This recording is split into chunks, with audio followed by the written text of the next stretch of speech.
वनमंत्री गणेश नाईक हे तब्बल 11 वर्षांनंतर मीरा भाईंदरच्या राजकारणात पुनरागमन करणार आहेत।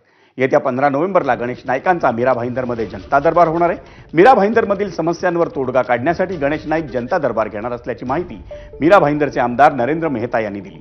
त्यांनी परिवहन मंत्री आणि शिवसेना आमदार प्रताप सरनाईक यांना टोलाही लगावला। पाहूयात आमदार नरेंद्र मेहता यांनी आमचा प्रतिनिधी प्रभाकर कुडाळकरशी बातचीत केली, त्यात नेमकं काय म्हणते। उपमुख्यमंत्र्यांच्या पालकमंत्री असताना जनता दरबार गणेश नाईक येतात। बघा असं आहे की मीरा भाईंदरमध्ये जनतेचे अनेक प्रश्न आहेत। 15 लाखची आबादी आहे। आज 15 तारखेला शनिवारी सकाळी 11 ते 4 गणेश नाईक साहेबांचं मंत्री महोदयांचं जनता दरबार आयोजित केले सरकार आपल्याद्वारे।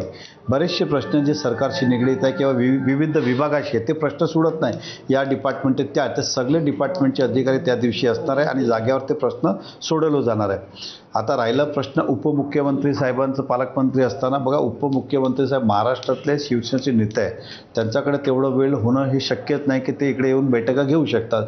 म्हणून गणेश नाईक साहेब आले तर ते सरकारचे प्रतिनिधी म्हणून येतात, तर चांगलं तर त्याचं स्वागतच आहे। गणेश नाईक साहेब आज नाही, गेल्या 20 वर्षापासून जनता दरबार घेत आले। मीरा भाईंदरमध्ये महायुतीची जी संकल्पना असेल या संपूर्ण गोष्टीवर नरेंद्र मेहतानी यांनी आज आपलं स्पष्ट म्हणणं मांडलंय। प्रभाकर कुडाळकर, एबीपी माझा, मीरा भाईंदर। वसई विरार महापालिकेसह पालघर जिल्हा परिषद आणि नगर परिषद निवडणुकीत